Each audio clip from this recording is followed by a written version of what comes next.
नमस्कार क्लास 8 बच्चों, मैंने प्रयास किया है आपको समास पढ़ा दिए हैं, कोशिश की है। समास को मैंने 10th में पढ़ाए थे, आपको 10th का ही वीडियो डाला है, तो कंफ्यूज मत होइएगा कि मैडम ने 10th का है। ये समास सबके एक जैसे हैं। समास, द्विगु समास, कर्मधारय समास, बहुब्रीहि समास, है ना, अव्ययीभाव समास। एक आध जो समास रह गए होंगे, बाई चांस वीडियो में नहीं होंगे तो मैं आपको दे दूँगी, डाल दूँगी। आपकी थर्सडे से ऑनलाइन क्लास शुरू हो रही है। ऑनलाइन क्लास मतलब फेस टू फेस आपको पढ़ाया जाएगा। और आपको ये भी बता दें कि आपका उसमें जुड़ना बहुत ज़रूरी है। जो बच्चे मेरे इस वीडियो को देख रहे हैं वो बच्चे आगे ये मैसेज पहुंचाएं कि ऑनलाइन क्लास होगी। इसमें 2-3 बातें हैं। एक तो आपने एक्टिविटी नहीं दी है। जो बच्चे एक्टिविटी नहीं दी हैं वो ऑनलाइन क्लास में तैयार रहेंगे। वैसे ये भी ऑनलाइन क्लास है, लेकिन आपकी लाइव क्लास जो होगी उसमें आपको एक्टिविटी देनी है, आपको नोटबुक पूरा देना है, सब बच्चों को जुड़ना है। अगर आप नहीं जुड़ते हैं तो मैसेज जाएगा, आपको फेल कर दिया जाएगा। इसलिए सभी बच्चों को जुड़ना है, सभी बच्चों को लाइव क्लास अटेंड करनी है। और आपको टाइम टेबल भी भेज दिया जाएगा, इसलिए आप ढंग से इसको समझिए और करिए। ओके, तो Hindi, English, math, science, Punjabi, computer, ये सब क्लासेस होंगी। ओके बच्चों, दूसरी बात, आप समास पढ़ लीजिए। वीडियो नहीं देखते हैं, देख लीजिए। आपको कोई प्रॉब्लम हो नोट कर लीजिए। अनर्गल बातें नहीं करनी है, एकदम टाइम से क्लास को अटेंड करना है। और कोई परेशानी आएगी तो एक साथ मैसेज करिएगा और बताइएगा। किसी भी टीचर की क्लास आप लेते हैं, किसी भी सब्जेक्ट की क्लास लेते हैं, तो आप उस सब्जेक्ट टीचर से अगर कोई आपको प्रॉब्लम है या आपको कुछ पूछना है, या सब्जेक्ट टीचर से नहीं, मतलब आपको उस सब्जेक्ट टीचर के विषय में कोई प्रॉब्लम है तो आप पूछ सकते हैं। ठीक है, तो इसको आपको ख्याल रखना है। दूसरी बात, मैं आपको लेसन नर हो न निराश, क्या निराश हुआ जाए, क्या निराश हुआ जाए पाठ पढ़ा दिया है, समझा दिया है, कोशिश की है। प्रश्न उत्तर भी थोड़ा ऊपर नीचे हो गया था, उधर आपकी क्लास चल रही थी, इसलिए बीच में उसमें कहते हैं ना, गैप आ गया था। अब मैं आपको पढ़ाने जा रही हूँ कौन सा चैप्टर, पहाड़ से ऊंचा आदमी। पहाड़ से ऊंचा आदमी, क्योंकि इधर आपका ये पार्ट जो है सबसे कठिन समय मैंने कटवा दिया, आप इसे काट दीजिएगा। ठीक है, इसके पहले आपका क्या था, क्या निराश हुआ जाए, अच्छे से समझा दिया है।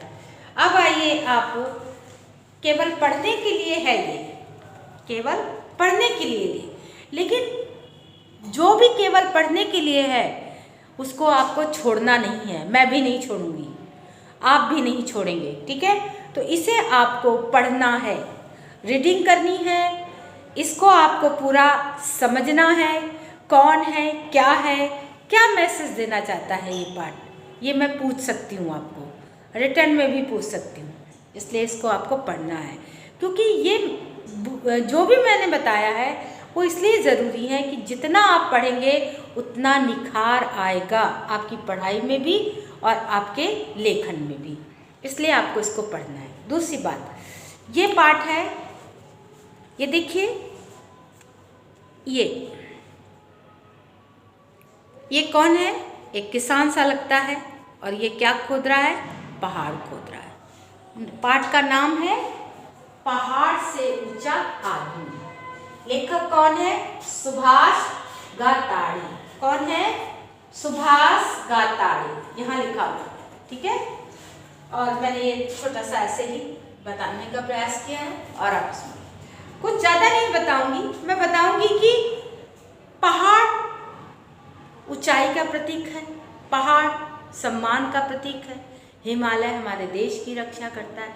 इसी तरह से कुछ ऐसे इंसान हैं जिनका कद मतलब लंबाई नहीं है, जिनका जो कद होता है, कार्य करने की शैली होती है, जिनका व्यक्तित्व होता है, उस कद की बात कर रही हूँ मैं, जिनका कद पहाड़ से भी ऊंचा। पहाड़ हमारे लिए बड़ा सम्मानीय है, ऊंचा होता है, है ना, जिसमें बहुत सी चीज़ें होती हैं जो हमारी रक्षा करता है, जो हम वहाँ जाते हैं हमें अद्भुत दिखता है।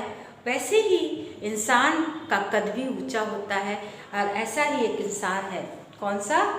ऐसा ही एक इंसान मैं बताती हूँ, शॉर्ट में बताऊंगी। ये इंसान है गैलोर गांव, बिहार के गया जिले के गैलोर गांव में एक मजदूर परिवार में जन्मे एक शख्स का। कौन है ये? बिहार के गैलोर गांव में एक मजदूर है ना, एक शख्स जिसको बोला गया है, जिनकी बाजुओं और अपनी मेहनत से जिन्होंने ये बताया है कि वो असंभव कार्य को भी संभव कर सकते हैं। और इन्होंने बताया था, इनके बारे में ये था कि ये क्यों ऐसा किया था, इन्होंने पहाड़ को क्यों खोदा था, क्यों उससे रास्ता निकाला था। कारण था कि जीवन संगिनी फागुनी देवी का समय पर इलाज ना करा पाने से उसे खो चुके थे। कौन? दशरथ मांझी। इसी किसान की बात हो रही है। इसमें कोई फर्क नहीं पड़ा। धुन के पक्के दशरथ की अथक मेहनत 22 साल बाद तब रंग लाई जब उस पहाड़ से एक रास्ता दूसरे गांव तक निकल आया।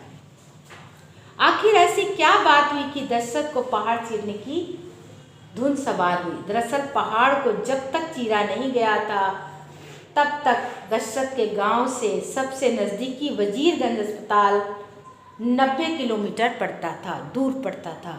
दशरथ की पत्नी की तबीयत खराब होने पर वह उसे ले जाने के दौरान ही उसने दम तोड़ दिया। किसकी?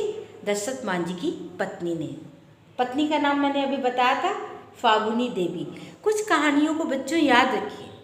फागुनी देवी हैं ये, और इनको एक बार बीमार पड़ गई। इनको ले जाने के लिए 90 किलोमीटर जाना पड़ता था।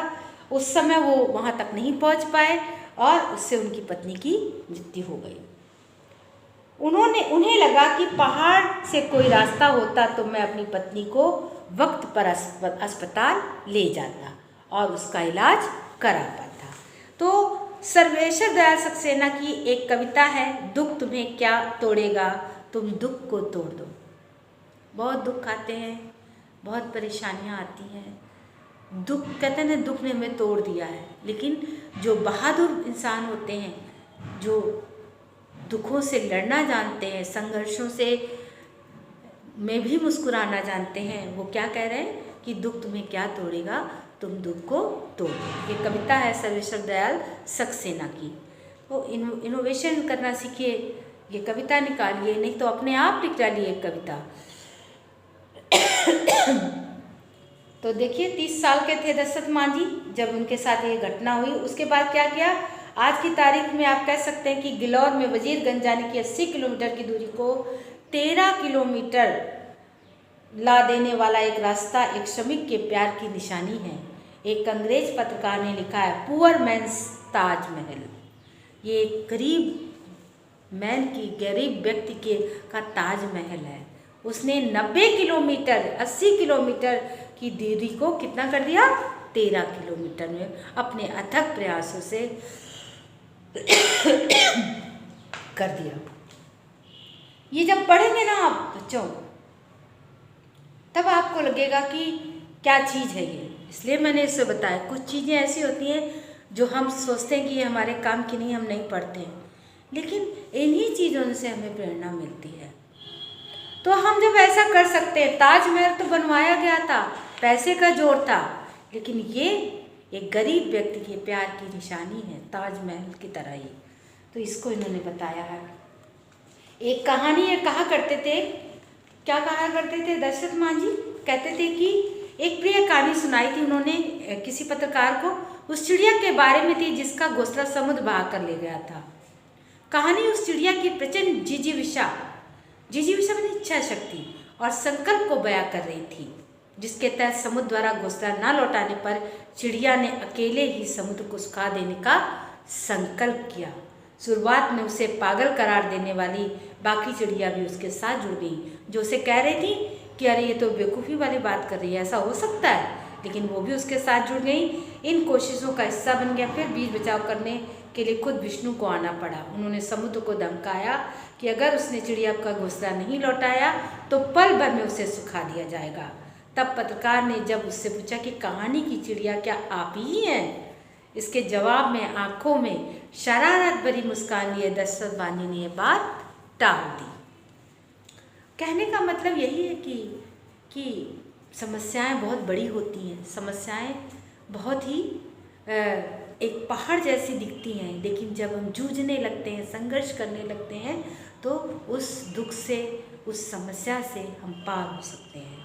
तो पिछले कुछ सालों में दशरथ मांझी कबीरपंथी साधु बन गए थे, यायावर बने हुए थे। आना जाना, यायावर मतलब घूमना, घूमते रहना। लेकिन कबीर का उनका स्वीकार महज ऊपरी नहीं था। मेहनत कशों का ईश्वर पूजा में उलझे रहना, मतलब जो क्या कहते हैं, जो मेहनत करते हैं ये सोचते हैं कि हम पूजा पाठ करते रहें और भगवान मिल जाए, ऐसा कुछ नहीं है। आपको जितनी मेहनत करेंगे, जितनी संघर्ष झेलेंगे, उतना ही आगे बढ़ेंगे। दशरथ मांझी हमारे बीच नहीं हैं, लेकिन क्या वे उस मिथकीय पात्रों की याद दिलाते प्रतीत नहीं होते जैसे पात्र हम पुराणों में मिलते हैं। फिर हम चाहे प्रोमेथियस हों या भगीरथ, ऐसी शख्सियतें जो मनुष्य को उद्दाम जिजीविषा की प्रतिबिंबित कर रही होती हैं और अपनी कोशिशों से प्रकृति की दानव शक्तियों और इंसानियत के दुश्मनों से लड़ा रही होती हैं। अपने जीवन का फलसफा बयान करते हुए उन्होंने एक पत्रकार को शायद इसलिए बताया था कि पहाड़ मुझे उतना ऊंचा कभी नहीं लगा जितना लोग बताते हैं, मनुष्य से ज़्यादा ऊंचा कोई नहीं होता। तो ये थे दशरथ मांझी, ये थे दशरथ मांझी की कहानी। याद रखिए बच्चों। और एक इन पर फिल्म बनी थी, वो फिल्म ढूंढिए, यूट्यूब पे आपको मिलेगी और देखिए, बहुत ही अच्छी फिल्म है, मैंने देखी है। दशरथ मांझी करके ये फिल्म है इनकी, तो इस फिल्म को देखें, इस पार्ट को ज़रूर पढ़ें, ज़रूर पढ़ें। मैं एक्टिविटी में हो सकता है इसका मैं साथ पूछूं आपसे, तो आप इसको पूरा पढ़ें और समझें। ठीक है बच्चों, इसको करें और आगे बढ़ें। नमस्कार बच्चों।